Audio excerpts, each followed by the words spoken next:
Bonjour à tous et bienvenue pour une nouvelle vidéo Marprod. Alors aujourd'hui, petite séquence retour sur le projet que j'avais réalisé pour le personnage de Mortarion, donc Primarque de la Death Guard, que je devais donc convertir lourdement afin de le remettre à ma sauce et sur les volontés du client. Donc juste avant qu'on ne passe sur la séquence accélérée, je vous rappelle qu'un petit like serait de bon ton sur la vidéo, hein, un petit like, un petit commentaire, n'hésitez pas, c'est ce qui fait avancer la chaîne. Donc voilà, je vous fais une petite série de vidéos autour de ce projet, ça va commencer ici avec le travail que j'ai réalisé sur la faux, et puis ensuite on va continuer sur le pactage et les toges. Donc j'ai fait ça en 3 parties, donc ça fait une série de vidéos que vous aurez cette semaine, donc n'hésitez pas à suivre ça comme une petite série. Donc ici, ce que je commence à faire, c'est déjà je travaille en sous-ensemble, toujours pour faciliter ensuite le travail de peinture de mon client à la suite, parce que si jamais c'était tout collé, bah forcément il y avait des parties qui seraient inaccessibles pour le pinceau, et donc c'est toujours un petit peu gênant. C'est pour ça que vous me voyez de temps en temps emboîter les toges, c'est-à-dire en fait le dos et la tête de Mortarion sur la partie du buste, on va dire, avec ses jambes, et c'est une pièce que j'ai laissée en détaché pour faciliter ensuite le travail des dessous de tout ce qui est peau et tout. J'ai resculpté une partie du torse et du dos, ce que vous allez également voir un petit peu dans cette vidéo. Quand c'était possible, je collais, c'est-à-dire les deux bras étaient possibles de coller, et là ce qu'on va travailler sur cette vidéo là, c'est la faux, parce que la faux de Mortarion a cette caractéristique qu'elle est cassée, j'imagine. Je sais pas trop si ça se justifie dans le fluff, mais en tout cas elle est vraiment très très courte, et elle est trop courte à mon goût, dans le sens où un outil de ce type là a forcément un long manche, et là sur cette figurine là, et pour la position que je voulais lui donner, je trouvais que ça jurait un peu de le laisser comme ça. Et la figurine de Mortarion vient avec à chaque fois 2 armes, parce que vous pouvez soit la monter à gauche, soit la monter à droite, que ce soit pour le flingue ou pour la grosse faux qu'il a. Donc c'est une sorte de faux mécanique avec des petites parties un peu... vous avez une lame normale, une lame tronçonneuse, des petites parties un peu bioniques, biologiques, avec des espèces d'encensoirs. Par contre, on a toujours ce petit manche, mais vous l'avez en double, étant donné que vous pouvez le mettre soit sur le bras droit, soit sur le bras gauche. C'était ce qui rendait la conversion pratique, parce qu'en fait, il suffit d'utiliser donc les 2 parties des pièces pour rallonger le manche de cette faux. Donc ce que j'ai fait, c'est j'ai préparé un petit peu de mélange de green stuff, et puis après je vais tiger l'ensemble de la faux originale avec son bout de manche, celui qui m'intéresse, pour revenir mettre la seconde partie du manche. Là je fais des petits raccords à droite à gauche sur la figurine. Donc j'ai fait toujours mon mélange fétiche, c'est-à-dire un petit peu de green stuff, 50% de green stuff mélangé avec 50% d'apoxy putty. Donc l'apoxy, vous pouvez la retrouver sur la chaîne, hein. J'ai fait la review de pas mal de pâtes de sculpture que vous pouvez retrouver sur la chaîne dans la playlist sculpture. Et notamment là je fais les raccords parce que j'ai modifié pas mal la pose de la figurine en général, hein. J'ai resculpté une grosse partie des jambes, mais également au niveau des bras j'ai écarté un peu la position naturelle qu'il avait au niveau des emboîtements des épaules, et donc ce qui fait que je devais resculpter pas mal de jonctions. Donc les jonctions chez les Space Marines, c'est assez facile à refaire. En gros, vous n'avez pas besoin de vous y connaître au niveau anatomie, parce que l'armure est complètement, passe par-dessus le corps, et donc vous avez souvent des flexibles à faire. Là, ce que je fais, c'est je refais une sorte de flexible. Donc le flexible, c'est vous posez un petit peu votre masse de résine dessus, puis vous striez ces parties-là pour faire ces espèces de flexibles sur les Marines que vous voyez au niveau des coudes, au niveau des aisselles et au niveau des genoux et du bassin.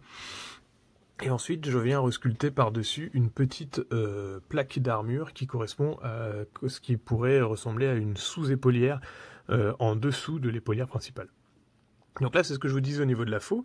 Je prends un des 2 manches. En fait, j'ai tout tigé, c'est-à-dire j'ai tigé la faux à son manche d'origine, et ensuite j'ai tigé le manche d'origine aux manches supplémentaires pour refaire quelque chose de bien solide, donc des tiges en métal. Vous prenez votre petit porte-forêt et puis, enfin porte-mèche, et vous y allez tranquillement. Sur du plastique, comme sur la résine, mais particulièrement sur du plastique qui a tendance à chauffer, c'est toujours bien de faire vos contre-perçages à la main, parce que si vous utilisez un outil mécanique, donc comme une mini perceuse ou ce genre de choses, le plastique aura tendance à fondre, votre trou va grossir, potentiellement vous pouvez détruire votre pièce, et surtout le plastique va finir par figer autour de votre forêt. C'est assez gênant.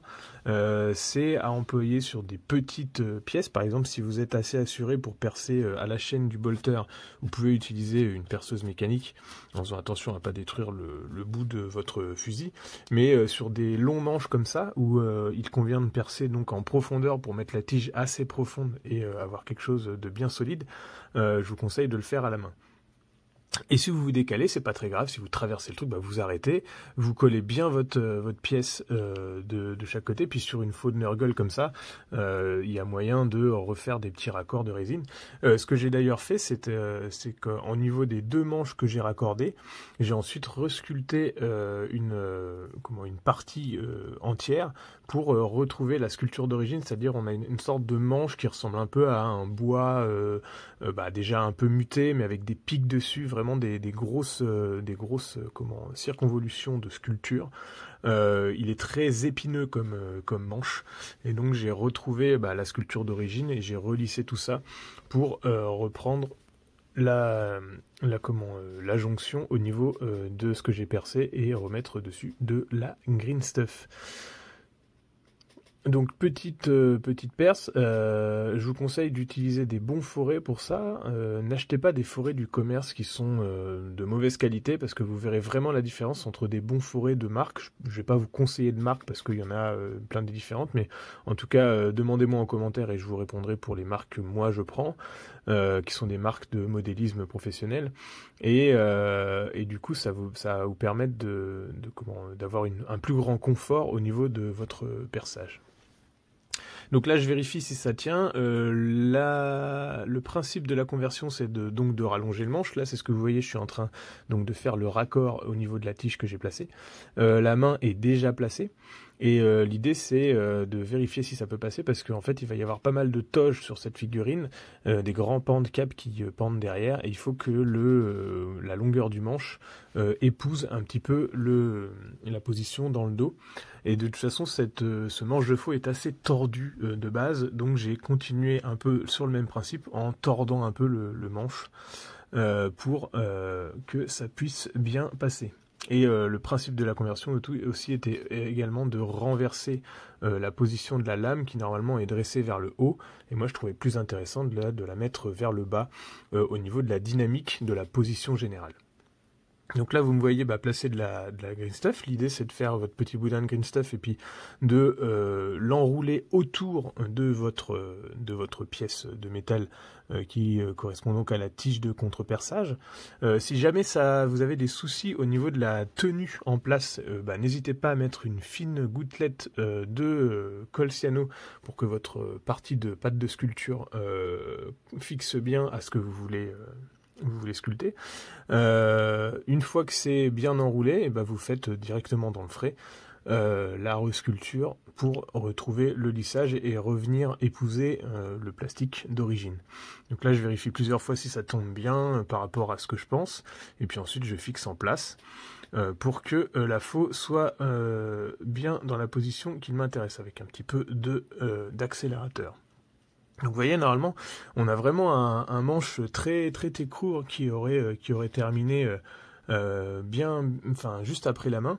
Et moi, ça m'intéressait de refaire quelque chose d'un peu plus long. Comme j'ai modifié également la tenue de la main, j'en profite pour resculpter un petit bout de la paume, ce que vous venez de voir à l'instant, et je resculpte un petit peu des jonctions sur les doigts, et j'en profite pour corriger un petit peu le manche. Donc en tout cas, j'espère que vous voyez assez bien. J'en étais encore à des séquences qui étaient tournées à l'ancienne caméra. Donc voilà pour la partie faux. Et puis là, j'en profite pour continuer avec le mélange de green stuff que j'ai fait pour continuer un petit peu dans le lot. L'idée, c'est que comme cette figurine était emboîtable avec tout ce que j'ai modifié et également pour faciliter la peinture, j'ai donc recréé une sorte de dos sous les toges, même si c'est vrai qu'au final, je ne sais pas si ça se verra énormément avec le travail de peinture, parce que c'est vraiment dessous tous ces pans de cap. Mais par contre, ça me permettait aussi, avec la green stuff fraîche, d'imprimer l'empreinte de la pièce du haut pour que ça s'emboîte bien en force en fait. Donc là je sculpte des choses qui ne seront peut-être pas visibles une fois la figurine en place. Mais c'est pas très grave. Donc ce que je fais, c'est que je resculpte une sorte d'échine un petit peu saillante, comme si la colonne vertébrale venait de percer la peau, et exactement comme ce que vous pourrez retrouver sur le grand Timon de Nurgle par exemple. On est sur un personnage qui est à la fois grand et lancé, mais à la fois vraiment flétri en fait. C'est pas de la vieillesse, c'est de la putréfaction, donc on a des chairs qui pendent, on a des os qui saillent à travers la peau. Donc c'est en fait je pince avec mon outil là, avec ma pince qui est une pince céramique qui permet d'éviter un peu de coller au matériau et puis notamment au col et pour manipuler les aimants. Et j'essaie de recréer ces vertèbres qui de toute façon seront ensuite un peu réécrasées par ce que je vais reposer par-dessus. Et surtout, elles seront complètement invisibles, mais ça, c'est d'un autre sujet. Donc voilà, je replace la figurine et puis j'y vais un petit peu en force, ce qui fait que normalement, ça va écraser un peu ce que j'ai fait pour faire une sorte d'emboîtement. Là j'en profite également avec ma reste de résine pour refaire un peu les pans. Donc évidemment comme j'ai relevé un peu la tête, j'ai voulu que le personnage ait une stature un tout petit peu moins courbée. Alors il a toujours une sorte de bosse dans le dos, donc ça fait toujours un petit peu vieillard. Mais j'ai voulu lui donner une stature comme s'il était un petit peu moins vieux que la figurine d'origine avec ses ailes. Peut-être qu'il vient de passer en stature de démon, je ne sais pas. Et donc j'ai dû resculpter pas mal de choses au niveau de la tête, notamment soit les pans qui sont autour de sa capuche, soit carrément un goitre au niveau de son cou. Donc voilà pour ce petit tuto, rendez-vous ensuite pour la partie numéro 2 avec la construction du paquetage. J'espère que ce petit tuto vous aura plu. N'oubliez pas que j'ai également une chaîne Twitch sur laquelle je partage plus régulièrement mes travaux du moment et mes commandes en cours. Suivez-moi également sur Instagram parce que ça permet aussi d'avoir des belles photos maintenant que j'ai un meilleur appareil. Et pour ceux qui peuvent m'aider un petit peu plus, commandez-moi des figurines ou soutenez-moi pour la chaîne sur Utip. Merci à vous et puis bon modélisme et à bientôt pour la seconde partie.